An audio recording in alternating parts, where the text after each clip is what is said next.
नमस्कार, मैं आकृति और आप देख रहे हैं इंडिया पब्लिक खबर। बिहार विधानसभा चुनाव 2025 के दोनों चरणों का मतदान अब पूरा हो चुका है और अब सभी की निगाहें 14 नवंबर को आने वाले नतीजों पर टिकी हैं। इसी बीच एक्सिस माई इंडिया का एग्जिट पोल सामने आया है। एक्सिस माई इंडिया सर्वे के अनुसार बिहार में एक बार फिर एनडीए की सरकार बनती दिख रही है, यानी कि 25 से 30 फिर से नीतीश वाला जो नारा था वो भी अब कहीं ना कहीं सच साबित होता नजर आ रहा है। जबकि उधर आरजेडी भी सबसे बड़ी पार्टी के रूप में उभर रही है।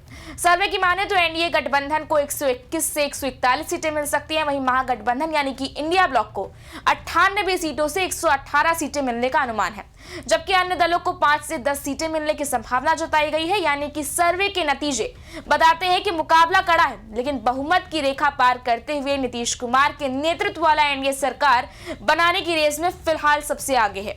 आपको बताते चले कि एक्सिस माई इंडिया के सर्वे में दिलचस्प बात यह है कि तेजस्वी यादव की पार्टी आरजेडी को 67 से 76 सीटें मिलने का अनुमान लगाया गया है। यानी सीटों के लिहाज से आरजेडी सबसे बड़ी पार्टी बनती दिख रही है, लेकिन महागठबंधन का आंकड़ा बहुमत से फिलहाल दूर है। वहीं जेडीयू को भी फायदा मिलता दिखाई दे रहा है। जेडीयू को 56 से 62 सीटें मिल सकती हैं, वहीं बीजेपी को 50 से 56 सीटें मिलने का अनुमान है। इस एग्जिट पोल से साफ है कि जेडीयू को इस बार 2020 की तुलना में हल्का सुधार दिख रहा है। एनडीए का वोट शेयर करीब 44 से 46% के बीच बताया गया, वहीं महागठबंधन का वोट शेयर 42 से 44% के आसपास रहने का अनुमान है। यानी मुकाबला बेहद करीबी है। दोनों ही खेमों में इस बार कांटे की टक्कर है। फिलहाल अब जरा नजर डाल लेते हैं इस एग्जिट पोल की सबसे बड़ी बातों पर।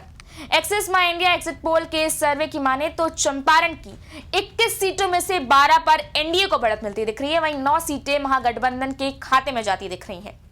एक्सिस माई इंडिया की सर्वे में बिहार में एनडीए को 121 से 141 सीटें मिलने का अनुमान है, वहीं महागठबंधन के खाते में 98 से 118 सीटें जा सकती हैं। यानी एग्जिट पोल में साफ तौर पर एनडीए की सरकार बनती दिख रही है। प्रशांत किशोर की जनसुराज को 0 से 2, एआईएमआईएम को 0 से 2 और अन्य जो दल हैं उनके खाते में 0 से 5 सीटें जा सकती हैं। महागठबंधन को मुस्लिम यादव समुदाय का ठीक ठाक वोट मिलने का अनुमान जताया जा रहा है, तो वहीं एग्जिट पोल में महागठबंधन को यादव जाति का 90% वोट मिलता दिख रहा है, वहीं मुस्लिम समुदाय का 79% वोट महागठबंधन को मिलने का अनुमान जताया जा रहा है। अब जरा बात कर लेते हैं सीमांचल क्षेत्र की। सीमांचल क्षेत्र में महागठबंधन को 15 सीटें मिलती दिख रही हैं, वहीं एनडीए के खाते में 8 सीटें तो प्रशांत किशोर की पार्टी के खाते में 1 सीट जाती नजर आ रही है। वोट प्रतिशत की बात करें तो यहां भी एनडीए को 37% वोट मिलता दिख रहा है। एक्सिस माई इंडिया की माने तो कोसी में एनडीए और महागठबंधन के बीच कांटे की टक्कर है। कोसी क्षेत्र में महागठबंधन को 15 सीटें मिलने का अनुमान है, वहीं एनडीए के खाते में 16 सीटें जाती दिख रही हैं। यानी महागठबंधन को 42% तो एनडीए को 43% वोट मिला है। बिहार विधानसभा चुनाव 2025 में कुल मिलाकर एनडीए को 43, महागठबंधन को 41 और जनसुराज यानी कि जेएसपी को 4% वोट मिले हैं। बाकी 12% वोट बाकी के दलों के खाते में गए हैं। पहली बार वोट करने वाले यानी कि 18 से 19 वर्ष के जो मतदाता हैं वो महागठबंधन को 46% वोट कर रहे हैं, जबकि एनडीए को 37% वोट मिल रहे हैं। लेकिन जैसे जैसे ये उम्र बढ़ती है एनडीए की पकड़ और मजबूत होती है। 30 से 39 वर्ष के मतदाताओं में एनडीए ने 43% वोट हासिल किए हैं, जबकि महागठबंधन ने 42% वोट हासिल किए हैं।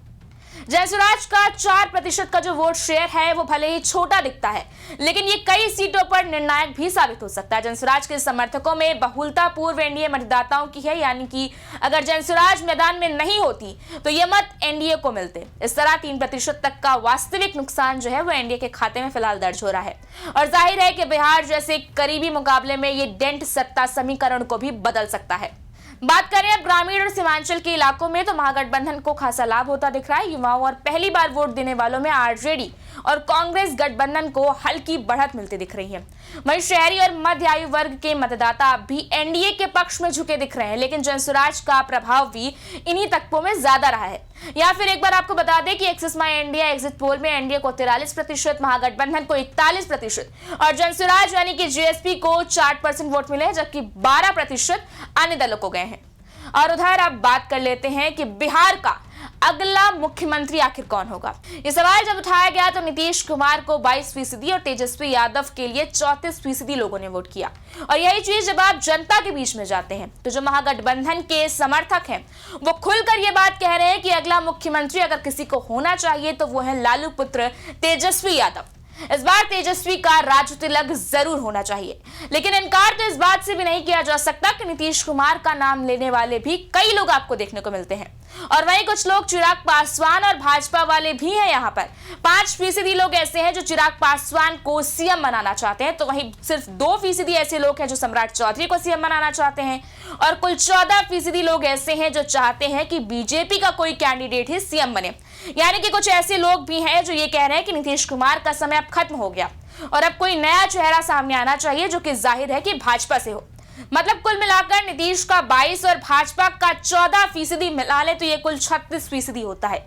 यानी कि एनडीए के समर्थन में कुल 36% लोग हैं, और अगर चिराग पासवान को भी इसमें जोड़ लिया जाए तो ये आंकड़ा और बढ़ जाता है। और ये आंकड़े साफ साफ इशारा कर रहे हैं कि बिहार में एक बार फिर एनडीए सरकार बनती दिख रही है। यानी कुल मिलाकर अगर आप देखें तो ये ज्यादातर एग्जिट पोल्स पर नजर डालें तो बिहार में इस बार भी एनडीए की ही सरकार बनती नजर आ रही है। लेकिन बिहार चुनाव का फाइनल रिजल्ट तो 14 नवंबर को आएगा। ऐसे में सबकी निगाहें 14 नवंबर को होने वाली काउंटिंग पर टिकी हैं। इस बारे में आपकी क्या राय है, आप हमें कमेंट सेक्शन में जरूर बताएं। वीडियो को लाइक करें, शेयर करें, चैनल को सब्सक्राइब करें। शुक्रिया।